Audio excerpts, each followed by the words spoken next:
Welcome to the Grow Your Practice podcast. Hi, I'm your host, Chad Madden, owner of Madden Physical Therapy and Breakthrough. Join me each week as we dive into the best practices, systems, principles, tips, and tricks to help you grow your private practice. Hey everybody, Chad here, and in this episode I want to talk about a really big problem that plagues private practice owners, many of us every single year, and it's the slow season. So for many of us in private practice here in the northeastern US, the slow season is sometime between Thanksgiving and the end of the year, the holiday season. For others, for your practice, it might be January, when deductibles and pretty much most health plans reset. For others, it might be the beginning of the summer. But nonetheless, even if you're in a snowbird state, snowbird area, you likely have some sort of slow season. And, if all of us could wave a magic wand for our marketing, we would have very consistent new patient flow. That's just not how it works, though. And many of us have, ebbs and flows of our new patients that's fairly consistent over the course of a year. So I want to talk about that, how to solve it, what you can do, and how you can think a little bit smarter and do better than what most of us do in private practice. So challenges are, we're hitting a quarter, we're hitting a slow month, and we're losing money that month. It's tough to compete sometimes, especially if we're relying on physician referrals or we're relying on cold market advertising, cold traffic advertising. If we're doing that, it's very tough to compete, especially Thanksgiving to the end of the year. The physician offices are flooded with white powder, which that means sugar and flour, right? They're, in our area here in central Pennsylvania, just about every physician office I've ever walked into between Thanksgiving and Christmas and the New Year, the break rooms are just flooded with, personalized large Hershey bars. That seems to be the way to go. But that's what I mean by white powder or baked goods. You get the idea. And in advertising, we're competing with Kohl's and Target and Costco and Hobby Lobby and any other major retailer in your area. They typically dramatically increase their ad spend on all the social platforms in Q4. So it's tough to compete there. And so what do? And the other one is a lot of practices will reduce their effort in anticipation of a slow season. That's the exact opposite of what we want to do. And along those lines, when I have those one-on-one conversations, frequently what will happen is that practice underestimates the effort that it takes to create consistency during the slow season. So oddly, that is a scenario where if we know that, in Q4 every year, we expect less new patients, we should be doubling down, and we should be doubling down where we can make a significant difference so that we have some sort of consistency in new patient flow. The other reason that's important is, for many of us in private practice that are running tight margins and don't have much profitability, much margin of safety, the number one profit leak for many of us is underutilized schedules. So if we're anticipating gaps in the schedule, most of us aren't going to lay off our staff or reduce hours. It's much better that we lean into it and we figure out how to double down. And that's exactly what we're going to talk about.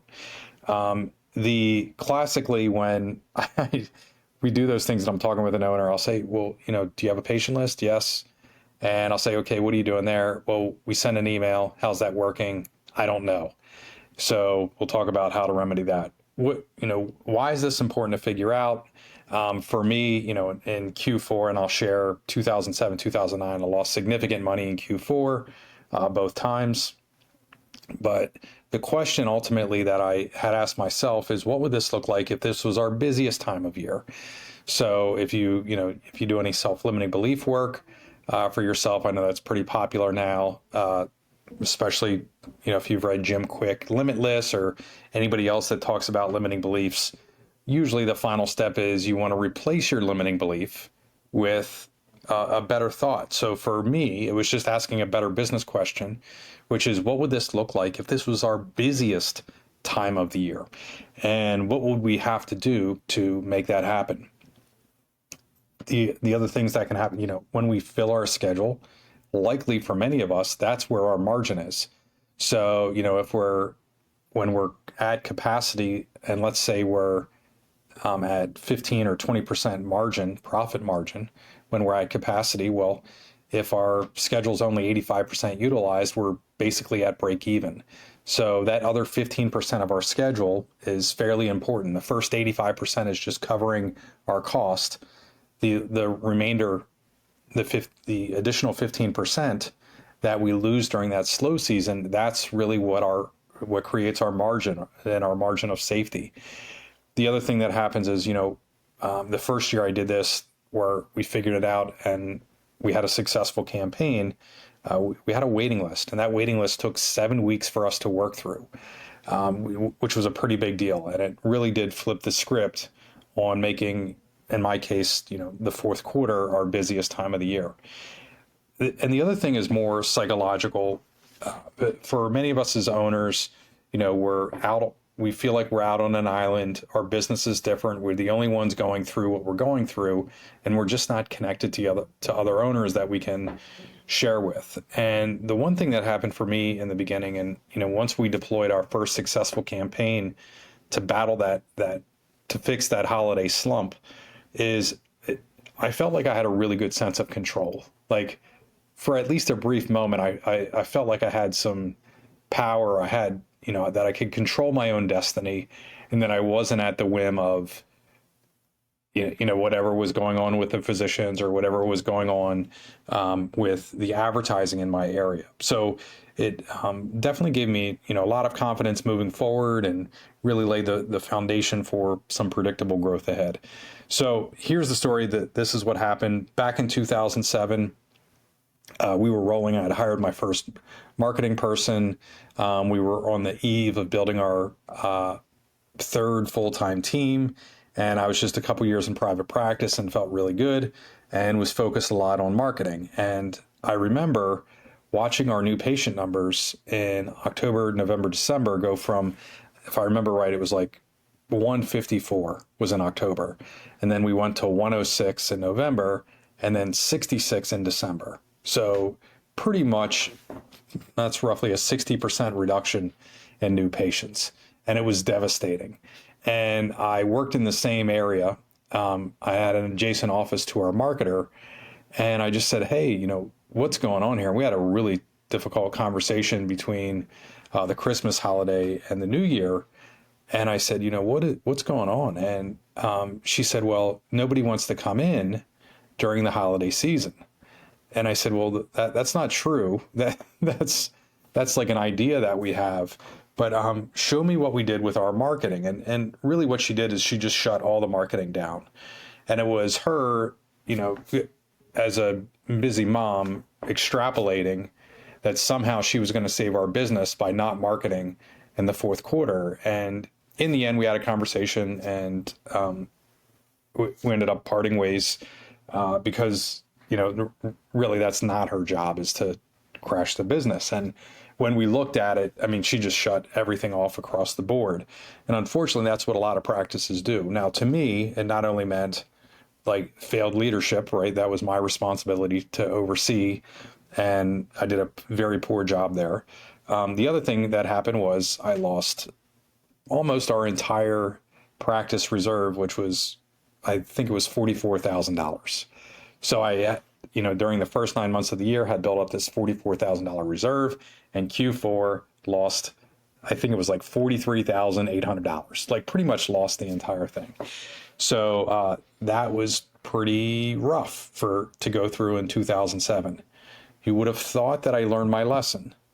Unfortunately, and 2 years later, it got even worse. So in the fourth quarter of that year, we lost in our practice nearly $100,000. And that is income minus expense. That is cash accounting, not accrual accounting. So there's no, trickery or anything like that. This is, my bank account was negative $100K in a quarter. And very similar pattern happened, just a reduction across the board in new patients, that was devastating. And, after this happened, I was like, okay, fool me once, shame on you, fool me twice, shame on me type deal. And I was like, wow, what is going on? And I need to figure this out, or this is going to be a rough run in private practice. So what we looked at the time, I didn't understand all five new patient pathways that I understand today, but I only understood it to be three things. And I used to say, the three publics that I can market to are patients. That's my past patient list. I can market to physicians, and then I can also market to the general public. So the three Ps: patients, physicians, and general public. And I said, okay, well, let's go to general public. Could I ramp up my marketing then? Well, that's when all these major retailers in Q4 are ramping up their marketing.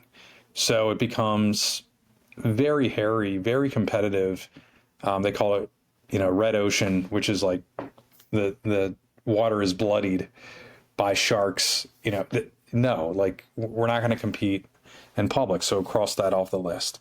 We then worked up to physicians. Could I compete there? Could I double down on my efforts during Q4 to drive more physician-based referrals? Again, this is back, 2009, 2010. We didn't quite understand the severity of which physician referrals were going away to private practice. At the time, we didn't have the studies or anything yet, but now we know that's what was going on. And I just assumed any time that I would go into a physician office back in 2009, those offices got really crowded around the end of the year, right? So pharma reps were visiting more often. They were doing more goodies, more baked goods, more sugar. And that wasn't a game that I really could stand out easily, differentiate myself, and play different. Now, we didn't shut it down. We didn't shut down our general public, our advertisements. We didn't shut down what we were doing with physicians, but I knew I couldn't double down there effectively. So where could we double down? The only channel that was left was our past patient list. And what we did at the time is we created a campaign called it within this industry as the greatest promotion ever. I've shared this repeatedly, originally in my Killer Marketing course. I shared it in the Killer Marketing Secrets book. I believe I've talked about it on the podcast here in the past. You likely have heard stories of other owners talking about running this promotion, but for us, it was a major turning point. And what happened is eventually it was either 2010 or 2011, we ran this day of free screens. I believe it was in the first week of November. It was like November 2nd or November 4th, the first time that we did it. And we just sent out a promotion to our past patient list via direct mail, via email. And we ended up with 73 reactivations in a single morning. So this is a 5-hour morning that was blocked out, nothing but free screens or rechecks. And we ended up with 73 people restarting on their plan of care. It created such a waiting list that it took us from the beginning of November through the end of the year in order for us to catch up with the backlog of referrals. So in the end, not only did we not lose money in December and Q4, it became our best quarter of the entire year. And again, really gave us that sense of control. Like, hey, if we master our marketing here, we can do really well and we can be smarter in controlling our new patient flow.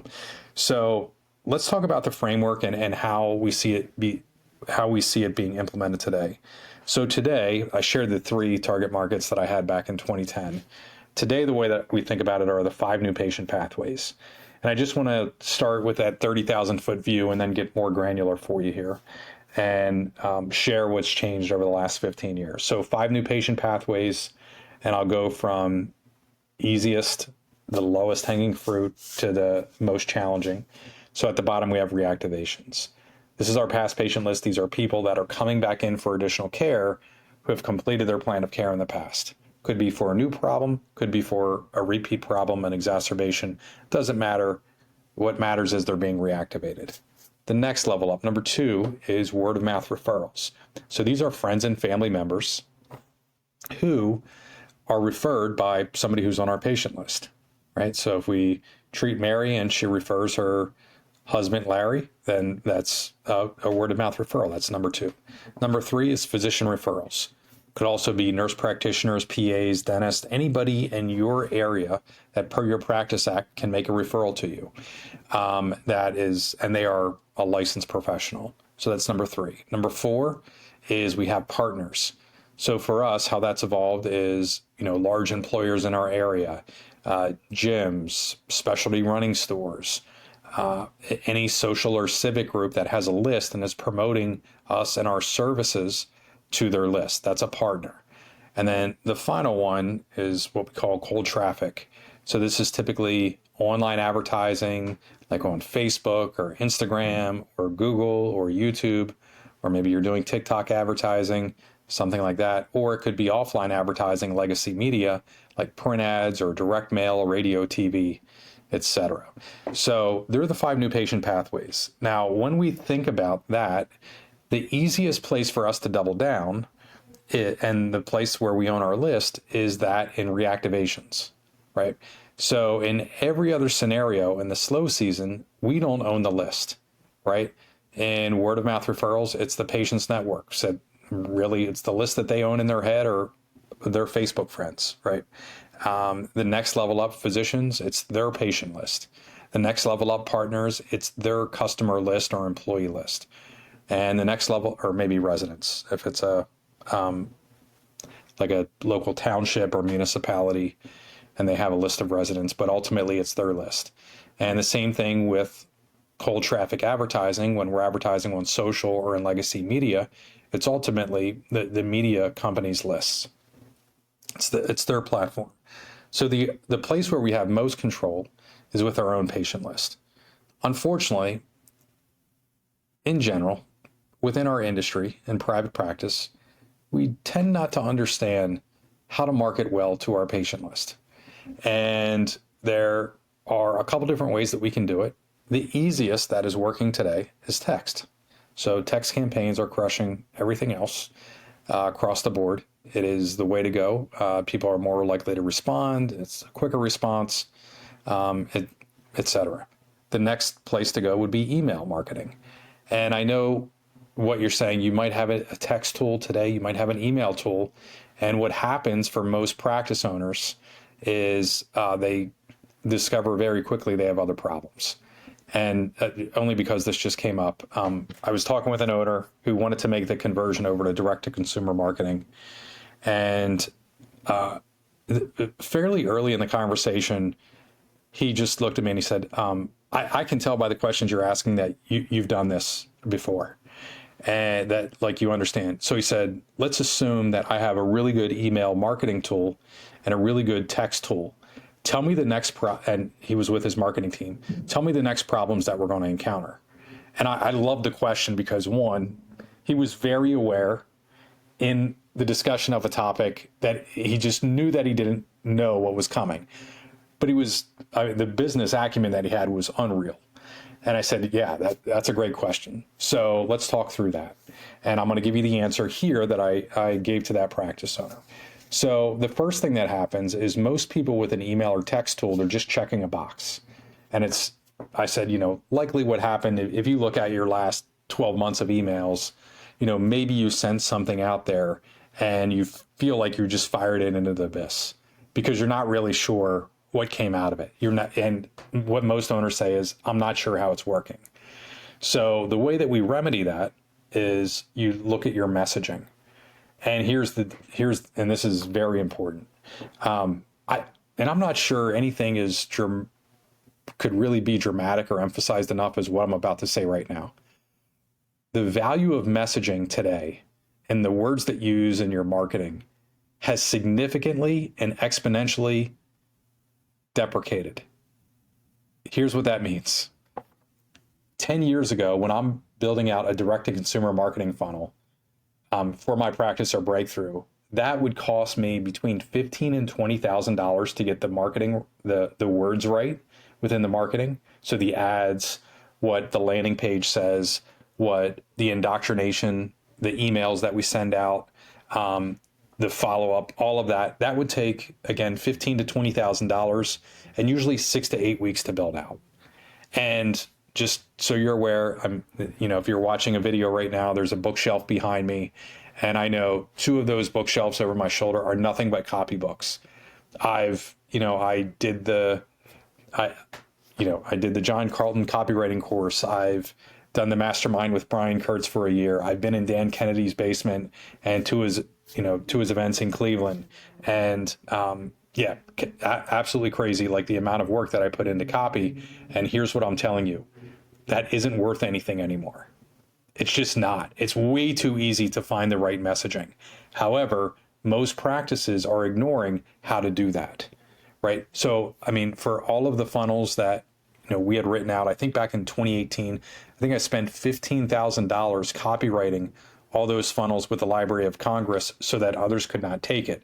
Along the lines, we've had other businesses pop up in our industry or adjacent industries that do nothing more than take the copy that we've done, and I know because I had to pursue it legally in the past, right? Not today. It's irrelevant today, but they took that copy and then sold it as part of their own business. So they were taking our copy and then reselling it, right? That game is over, right? That what the blood, sweat, and tears, I hand wrote out, over 100 sales letters that were the most effective sales letters of all time, trying to retrain my brain and to write very good, compelling copy that worked. Guess what? That was awesome. That game is over for me. And I'm here to and you need to understand this. So messaging, effectiveness of your email, that effectiveness of your text, that is cake. You can solve it in minutes, if not seconds today, for free or for less than $20 a month, right? And that's the whole AI boom.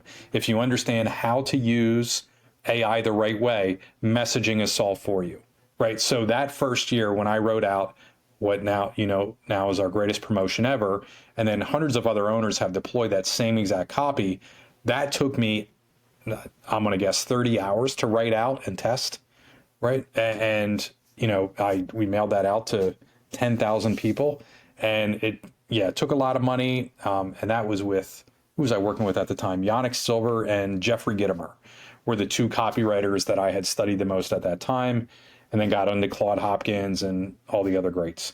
But you get the idea there. So big point there is that messaging is super important. And a few years ago, it was exclusive, it was hidden, it was secret, and today it no longer is.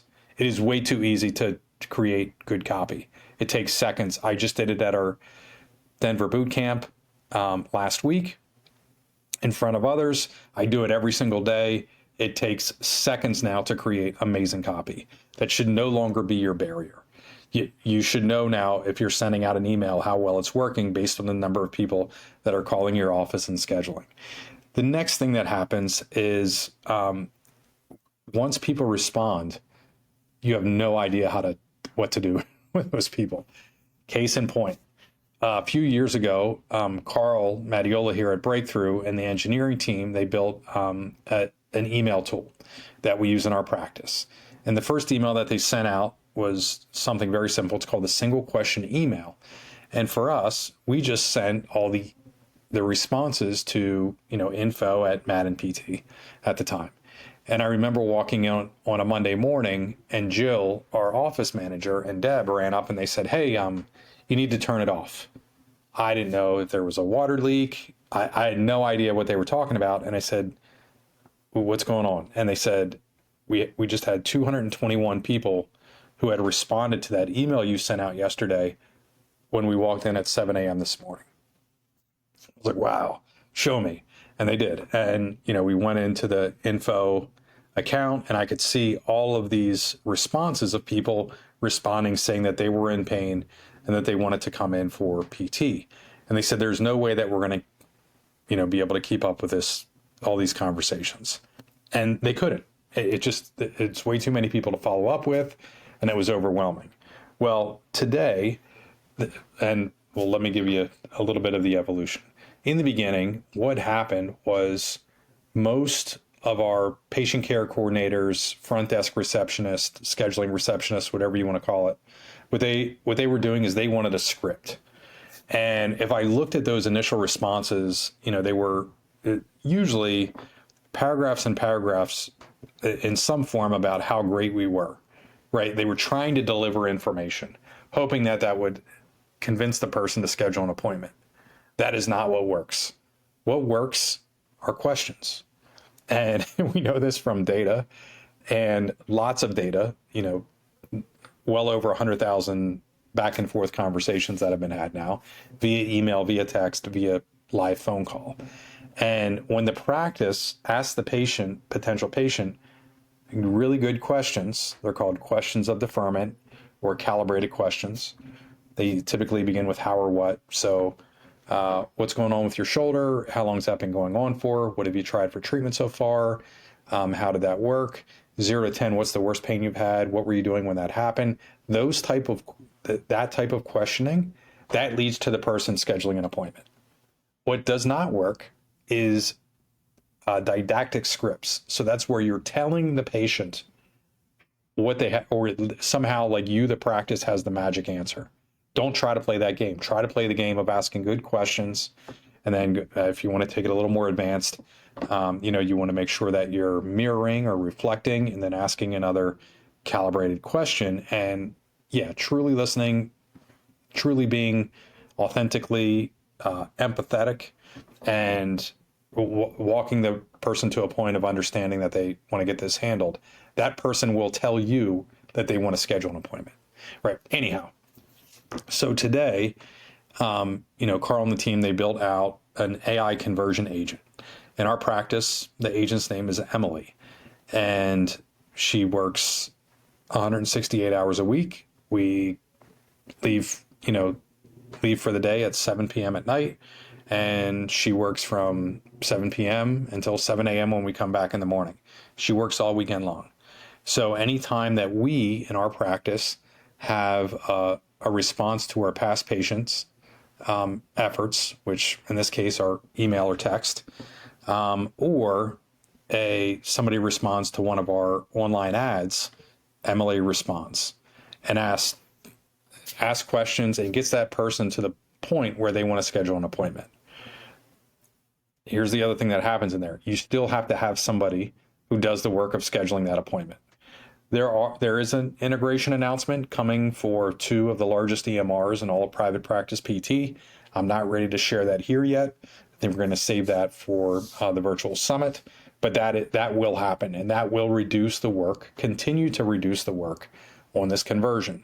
But for most practices that are thinking about going direct to the consumer, the first time they send out an email or text that has very good messaging, they're going to get a response that overwhelms their staff. And if you don't have that conversion agent set up, it's going to be a problem. Or that you have to have a very well-trained staff, right? So that's the first really big issue that good marketing solves. So if we have the delivery vehicle, the system that can send out that email or text, and we have great messaging, again, both of those things are less expensive, easier to do than ever before, right? I'm going to guess I paid 10x, 20x that for the same tools 10 years ago than what they're available for today. But the first problem that opens up is conversion, right? And we have to know what good conversion looks like if we're really going to harness and harvest the interest that we have in our services that we've created with good marketing.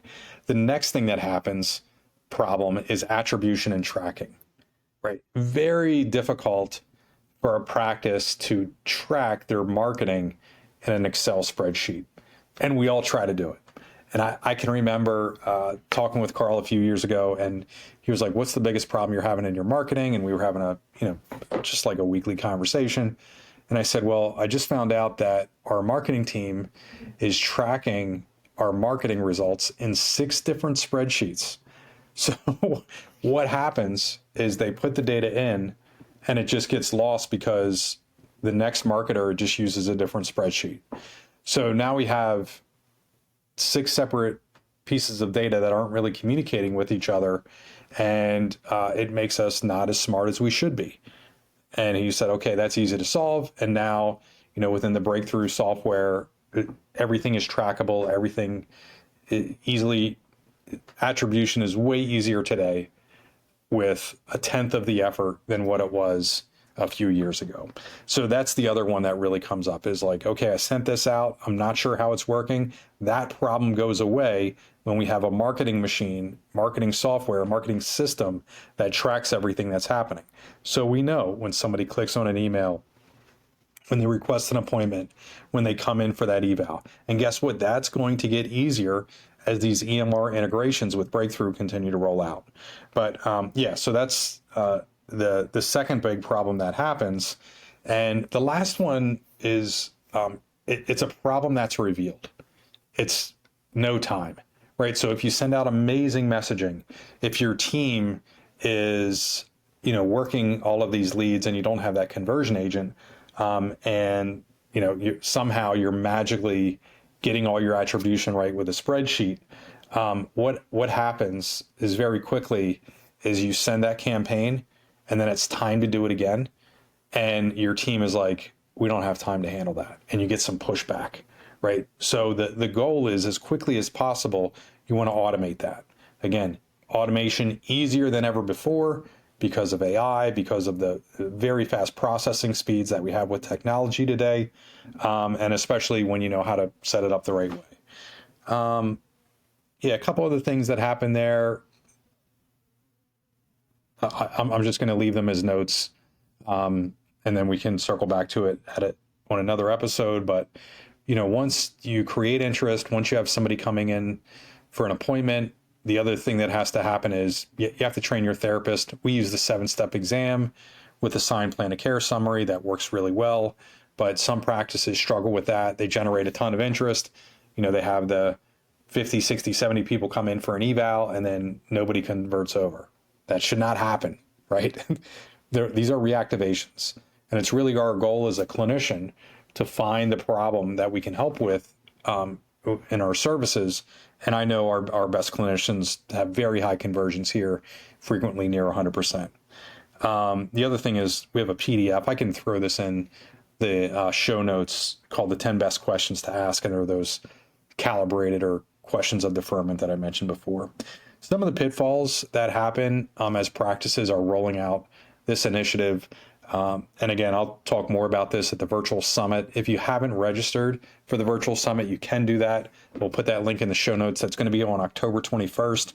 We're going to be focusing on how practices are using technology, AI, and automation to grow and scale their practices.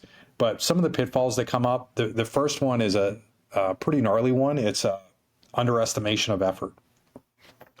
So, and again, I'm just coming off a live event, so a little excited. Got to spend the weekend with 55, 60 practice owners in Denver, and we shared the marketing calendar that I use for my private practice. And I went through all 5 of the new patient channels, and I showed them what we're doing in Q4 with our marketing team of 2 internal marketers and 1 external marketer. And the thing that I shared was for most practices, there's an underestimation of effort. We want that consistent new patient flow, but we don't have consistent outflow. That's not an equal trade, right? So you can't just send out a sporadic email once a quarter and with very little thought into your messaging and think that that's going to produce. So we went through, for our past patient list, we send out 1 direct mail piece that goes to 30,000 plus every single month. We send out 2 email campaigns every single month. We send out 1 text campaign every single month. And yes, we use the AI conversion agent on the back end. And that's just what we do for our past patient list. For our physicians, that is very easy. That game has died for us somewhat here in Central PA. So right now we just send 1 direct mail piece and thank yous for referrals to roughly 3,000 physicians.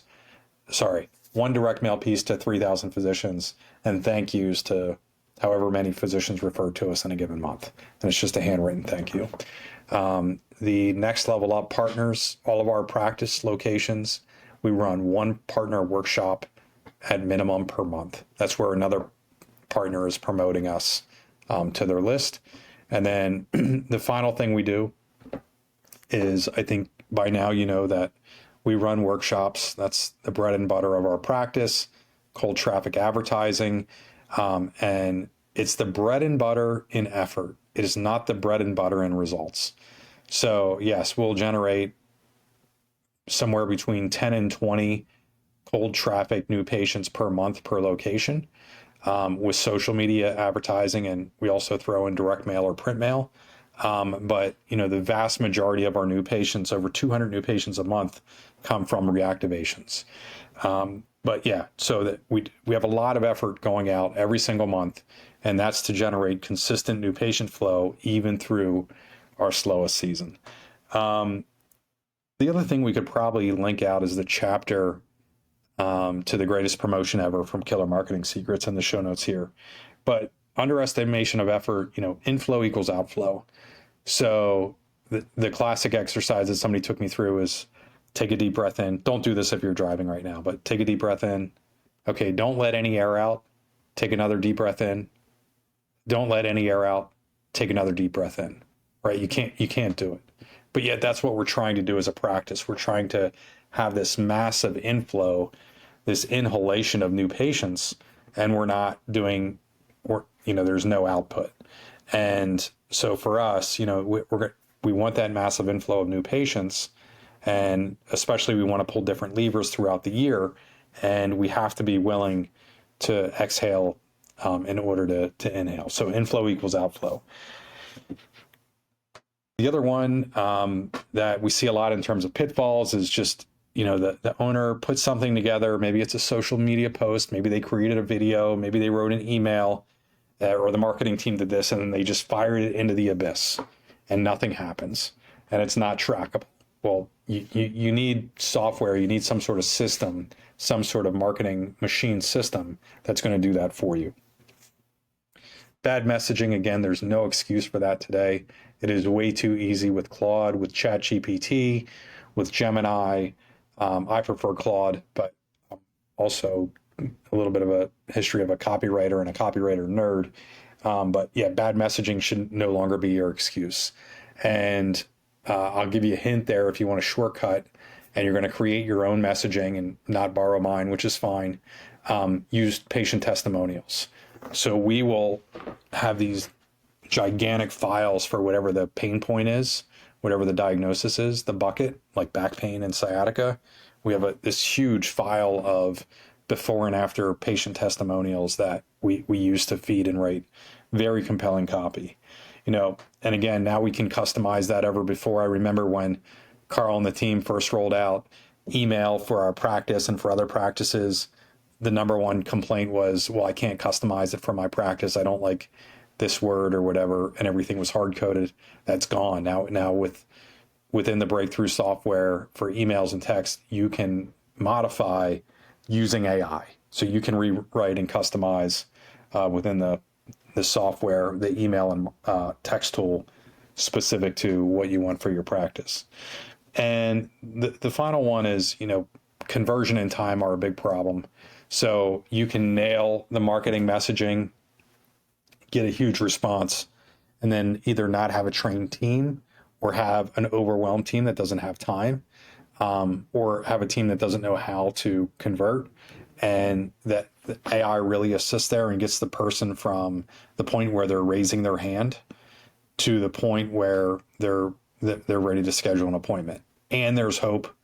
Very shortly, again, this month, there will be an announcement that, two major EMR players in private practice, I'm going to guess that they're 70% of the market right now, that they're integrating with Breakthrough. And so cool. Anyhow, lots more. I'll put those goodies, everything I mentioned, the link to register for Virtual Summit, the 10 best questions report, that PDF will be in there. And then, also, if for those of you that want to swim upstream and you're looking for a marketing machine, marketing system, you don't want to reinvent the wheel, we'll also put a link in there where you can talk with the Breakthrough team about your unique practice and what you're trying to solve.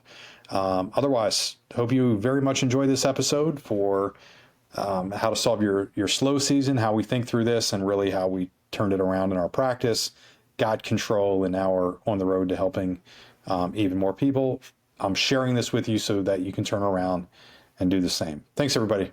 Have a good one.